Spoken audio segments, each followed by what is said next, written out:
ጤና ይስጥልን የተወደዳችሁ የቦርከና ሚዲያ ቤተሰቦቻችን የዕለተ ሐሙስ የሚያዝያ 1 ቀን 2018 ዓ.ም የሰዓቱን ዜናዎች ይዘን ቀርበናል። አበይት ዜናዎችን እናስቀድማለን። በአማራ ክልል ሰላምን ለማስፈን የወጣቶችን ጥያቄዎች በመሰረታዊነት መፍታት እንደሚገባ ተገለጸ። በአንጻሩ በአማራ ክልል የጤና ባለሙያዎች መገደላቸውን የዓለም ጤና ድርጅት አስታውቋል። ተጨማሪ መረጃ አለን። የአሜሪካ ፍርድ ቤት የትራምፕ አስተዳደር ከ5000 በላይ በሚሆኑ ኢትዮጵያውያን ላይ የጣለውን የመኖሪያ ፍቃድ ሰረዘ። የዕለቱ ዜናችን አካል ነው። በአሶሳ ወታደራዊ ካምፕ የኢትዮጵያ መንግስት ለሱዳን ፈጥኖ ደራሽ ኃይል ድጋፍ እያደረገ እንደሚገኝ አዲስ ሪፖርት አመላከተ። የዩል ዩኒቨርሲቲ በሳተላይት ምስሎች የተደገፈ ማስረጃን ይፋ አድርጓል። በማስረጃ የታገዘውን ሙሉ መረጃ ወደ እናንተ እናደርሳችኋለን። 480 እስረኞች የትንሣኤ በዓልን ምክንያት በማድረግ በምህረት መለቀቃቸውን የማዕከላዊ ኢትዮጵያ ክልል መንግስት አስታወቀ። ተጨማሪ ይዘናል። ዜናዎቻችን በዝርዝር እናቀርባለን። በቅድሚያ በአማራ ክልል ዘላቂ ሰላም ለማስፈን ወጣቶች የሚያነሷቸው መሰረታዊ ጥያቄዎች ላይ ውይይት ማድረግ እንደሚያስፈልግ ተገለጸ። መንግስትም ለሰላማዊ መንገድ ምቹ ፖለቲካዊና ማህበራዊ ምህዳር የመፍጠር ኃላፊነት አለበት ተብሏል። በአማራ ክልል ያለውን የጸጥታ ችግር ለመፍታት የታጠቁ ኃይሎችና ወጣቶች የውይይት አማራጮችን በመጠቀም ጥያቄዎቻቸውን በጠረጴዛ ዙሪያ ማቅረብ እንዳለባቸው የኢትዮጵያ ወጣቶች ምክር ቤት አስታውቋል።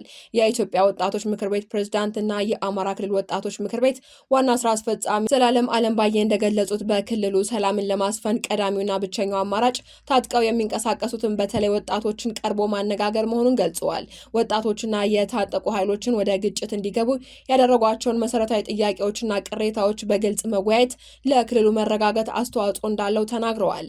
መንግስትም ለሰላማዊ መንገዶች ምቹ ፖለቲካዊና ማህበራዊ ምህዳር የመፍጠር ኃላፊነት እንዳለበት አመልክተዋል።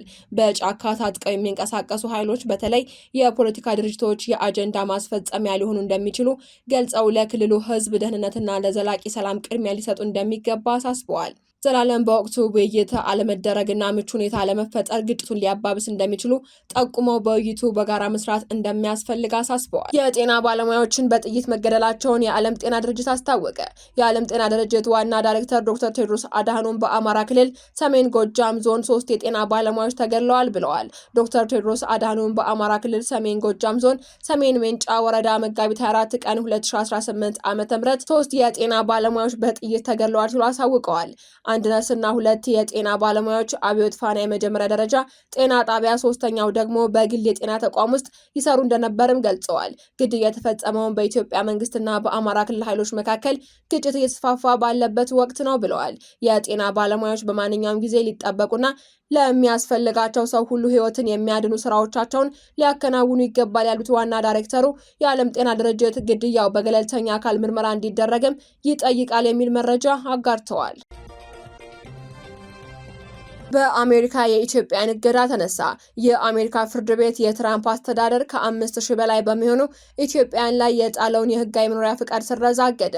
የአሜሪካው ፕሬዝዳንት ዶናልድ ትራምፕ አስተዳደር ከ5000 በላይ ኢትዮጵያውያን በአሜሪካ ውስጥ እንዲኖሩና እንዲሰሩ የሚፈቅደውን ህጋዊ ከለላ ለማቋረጥ የወሰነ ውሳኔ አንድ የፌዴራል ዳኛ ማገዱ ተገልጿል። በቦስተን የፌዴራል ዲስትሪክት ፍርድ ቤት ዳኛ ብራያን መርፊ የሰጡት ይህ ውሳኔ የትራምፕን ጠንካራ የኢሚግሬሽን ፖሊሲ ለማስፈጸም የአገር ውስጥ ደህንነት መስሪያ ቤት ከ13 ሀገራት ዜጎች ላይ የጣለውን የጊዜያዊ ህግ ከለላ ስረዛ ለመግታት የተወሰደ የቅርብ ጊዜ የህግ እርምጃ ሆኗል።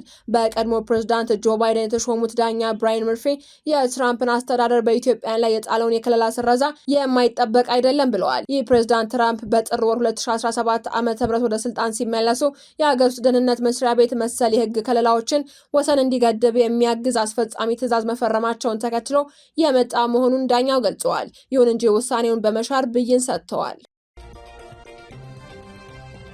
በአሶሳ ወታደራዊ ካምፕ ለሱዳን ፈጥኖ ደራሽ ኃይል ድጋፍ እየተደረገ መሆኑን የሚያሳይ አዲስ ሪፖርት ወጣ።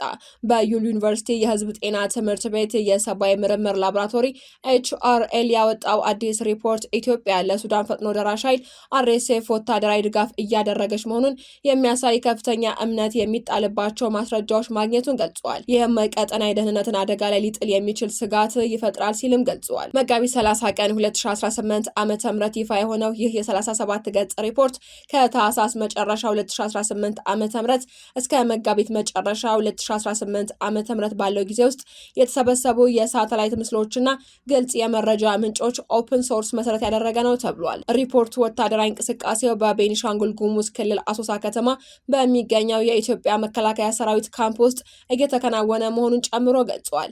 እንደ ተቋሙ ገለጻ ግኝቶቹ ባለፉት 5 ወራት ውስጥ ብቻ አርኤስኤፍ በሱዳን ብሉ ናይል ግዛት ላይ የሚያደርገውን ጥቃት በኢትዮጵያ ሉዓላዊ ግዛት ውስጥ ሆኖ እንዲመራ የሚያሳዩ ግልጽ ምስላዊ ማስረጃዎች ናቸው ተብሏል።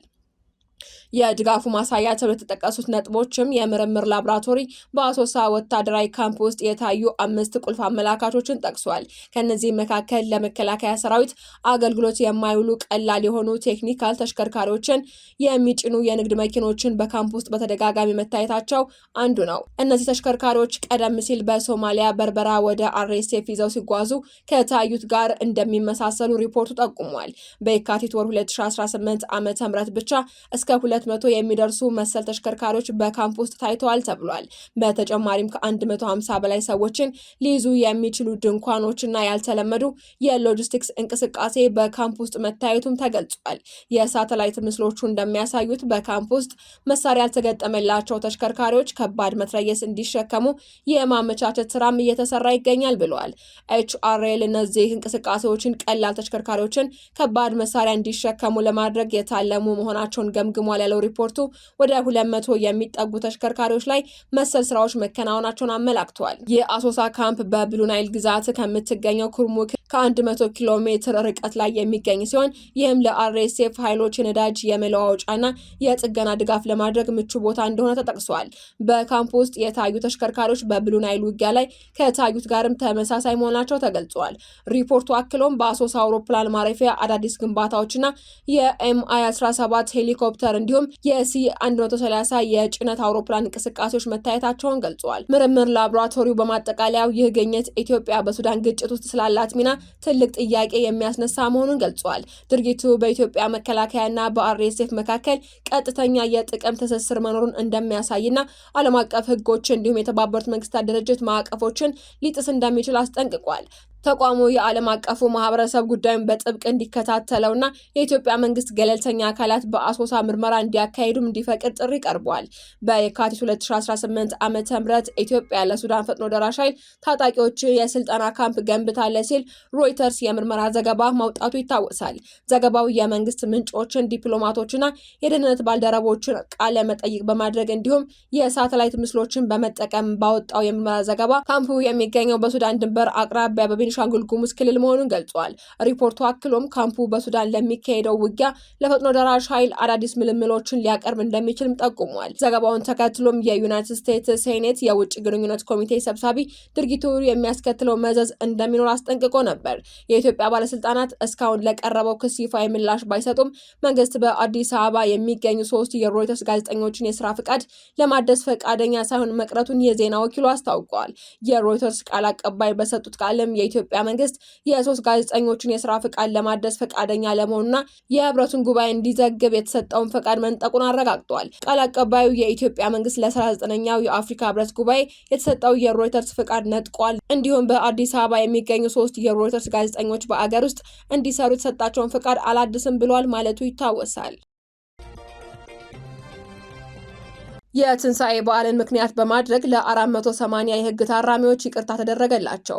የማዕከላዊ ኢትዮጵያ ክልል መንግስት ርዕሰ መስተዳደር ዶክተር እንደሻው ጣሰው የዘንድሮውን የፋሲካ በዓልን ምክንያት በማድረግ ለ480 የህግ ታራሚዎች ይቅርታ አድርገዋል። በማረሚያ ቤት በመታረም ላይ ከነበሩ ታራሚዎች መካከል የይቅርታ አዋጁና ደንቡ የሚጠይቀውን መመዘኛ አሟልተው ለተገኙ በመደበኛ 455 ወንድና 14 ሴት በአጠቃላይ ለ469 በልዩ ሁኔታ 11 ወንዶች በአጠቃላይ ለ480 የህግ ታራሚዎች ይቅርታ የተደረገላቸው መሆኑን ርዕሰ መስተዳደሩ ገልጸዋል። ይቅርታ ከተደረገላቸው 480 ታራሚዎች መካከል 474ቱ በሙሉ ይቅርታ ከእስር እንዲፈቱ የተወሰነ ሲሆን 6ቱ ከዕድሜ ልክ ጽኑ እስራት ቅናሽ በማድረግ በይቅርታ የተፈቱ ስለመሆናቸው ተጠቁሟል። ይቅርታ የተደረገላቸው የህግ ታራሚዎችን በማረሚያ ቆይታቸው መልካም ስነ ምግባር ያሳዩ፣ በፈጸሙት የወንጀል ድርጊት የተጸጸቱ፣ አንዳንዶቹም ከተጎጂዎች ጋር እርቅ የፈጸሙ፣ ካሳና መቀጮ የከፈሉ ስለመሆናቸው በየደረጃው ተረጋግጦ ስለቀረበ ህብረተሰቡ ህብረተሰቡ ይህንን በመገንዘብ ተገቢውን ድጋፍ እንዲያደርግላቸውም ጠይቀዋል። የይቅርታ ተጠቃሚዎችም ከሚኖሩበት ማህበረሰብ ሲቀላቀሉ በመልካም ስነ ምግባራቸው አርአያ በመሆን ህብረተሰቡን እንዲክሱ ርዕሰ መስተዳድሩ ማሳሰባቸው ተዘግቧል።